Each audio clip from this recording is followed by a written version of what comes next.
Students, मैं हूं रतन और एनआरएस इंस्टीट्यूट ऑफ इंग्लिश में आपका स्वागत है। आज मैं आप लोगों को पैसिव वॉइस से संबंधित कुछ विशेष नियमों के बारे में पढ़ाऊंगा, जिसमें नेक्स्ट रूल है can, could, will, would, shall, should, may, might, must की पैसिव वॉइस बनाते समय बी के साथ मुख्य क्रिया की थर्ड फॉर्म का प्रयोग किया जाता है।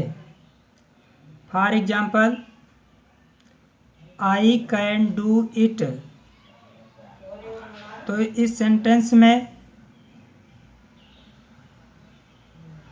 कैन का यूज हुआ है, तो जब हम इसका पैसिव वॉइस बनाएंगे तो कैन के साथ बी का यूज करेंगे, तो इसका बनेगा it can be done by me.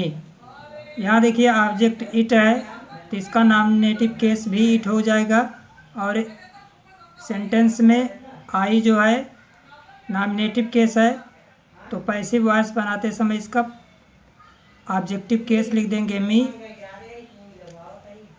Next example, we should hate the sin and not the sinner. तो इस सेंटेंस में शुड का यूज हुआ है। जब हम इसका पैसिव वॉइस बनेंगे तो शुड के साथ बी का यूज करेंगे, तो इसका बनेगा the sin and not the sinner should be hated by us. Next example, she might raise this objection. तो इस सेंटेंस में माइट का यूज हुआ है, और जब हम इसका पैसिव वॉइस बनाएंगे तो माइट के साथ बीज यूज करेंगे, तो इसका बनेगा this objection might be raised by her. Next example, he must help this needy beggar. तो इस सेंटेंस में मस्ट का प्रयोग हुआ है, तो जब हम इसका पैसिव वॉइस बनाएंगे तो मस्ट के साथ बी यूज करेंगे, तो इसका बनेगा this needy beggar must be helped by him. Next rule है जिन वाक्यों की बनावट एक्टिव वॉइस में is, I am, are, was, were plus to plus main verb के फर्स्ट फॉर्म के क्रम में होती है, तो ऐसे वाक्यों के पैसिव वॉइस में is, I am, are, was, were के बाद टू बी आता है, तथा मुख्य क्रिया की थर्ड फॉर्म का प्रयोग किया जाता है। For example, he is to help me. तो इस सेंटेंस में इज टू आया है, तो जब हम इसका पैसिव वॉइस बनाएंगे तो इज एम आर के साथ टू बी लगाएंगे,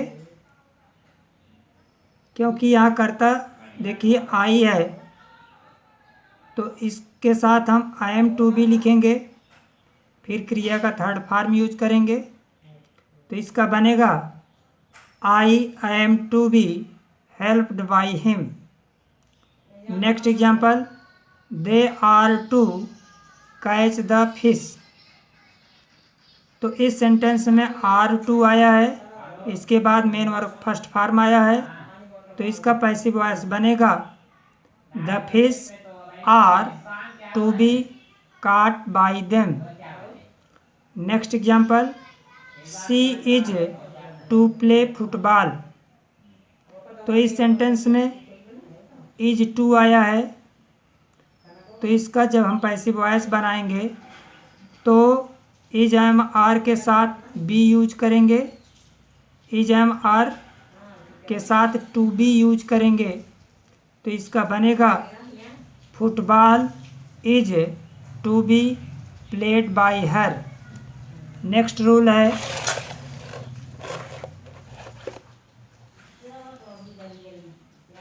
जिन वाक्यों की बनावट एक्टिव वॉइस में has, have, had plus to plus main verb first form के क्रम में होती है, तो ऐसे वाक्यों के पैसिव वॉइस में हैज, हैव, हैड के बाद टू बी आता है तथा मुख्य क्रिया की थर्ड फॉर्म का प्रयोग किया जाता है। For example, I have to graze the cow. तो इस सेंटेंस में हैव टू का यूज हुआ है और मेन वर्ब का फर्स्ट फॉर्म आया है, तो इसका पैसिव वॉइस बनेगा the cow has to be grazed by me. तो यहाँ हैज टू के साथ बी यूज करेंगे जब हम इसका पैसिव वॉइस बनाएंगे। Next example, he has to write a letter. तो इस सेंटेंस में हैज टू यूज हुआ है। जब हम इसका पैसिव वॉइस बनाएंगे तो हैज, हैव, हैड के साथ टू बी यूज करेंगे। तो यह प्रेजेंट टेंस में है इसलिए हैज लगा है, तो इसका बनेगा a letter has to be written by him. Next example, she had to plug the flowers. इस सेंटेंस में हैड टू यूज हुआ है। जब हम इसका पैसिव वॉइस बनाएंगे तो हैड टू बी यूज करेंगे, तो इसका बनेगा the flowers had to be plucked by her. Next rule है, कुछ वाक्यों में they believe, people think, people say, we know, everyone knows जैसे शब्दों से वाक्य शुरू करके दैट प्लस नाउन और प्रोनाउन प्लस वर्ब से वाक्य पूर्ण होता है। इस प्रकार के वाक्यों का पैसिव वॉइस निम्न प्रकार से होता है। तो सबसे पहले हम इट का यूज करते हैं, फिर हम टेंस के अनुसार इज या वाज का प्रयोग करते हैं, फिर हम बिलीव्ड, थॉट, सेड, नोन तथा इसके बाद दैट के बाद आए हुए नाउन या प्रोनाउन और वर्ब को ज्यों का त्यों लिख देते हैं। For example, they believed that he was very rich.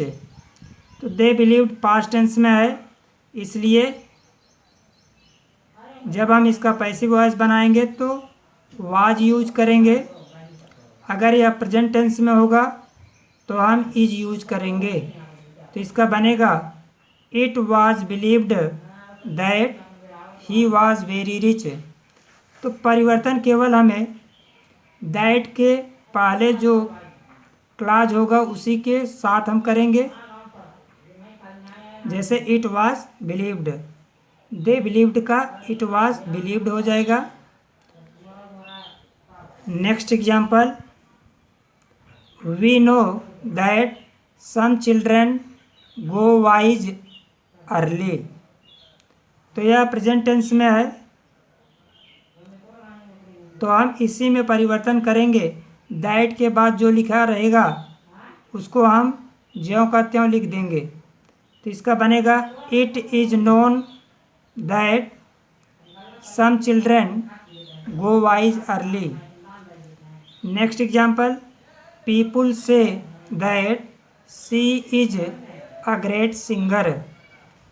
तो पीपुल से जो है प्रेजेंट इंडेफिनिट टेंस में है, तो जब हम इसका पैसिव वॉइस बनाएंगे तो हम इज यूज करेंगे और वर्ब का थर्ड फॉर्म लगाएंगे और दैट के बाद जो भी क्लॉज रहेगा उसको ज्यों का त्यों लिख देंगे। तो इसका बनेगा it is said that she is a great singer. Thank you watching for this video.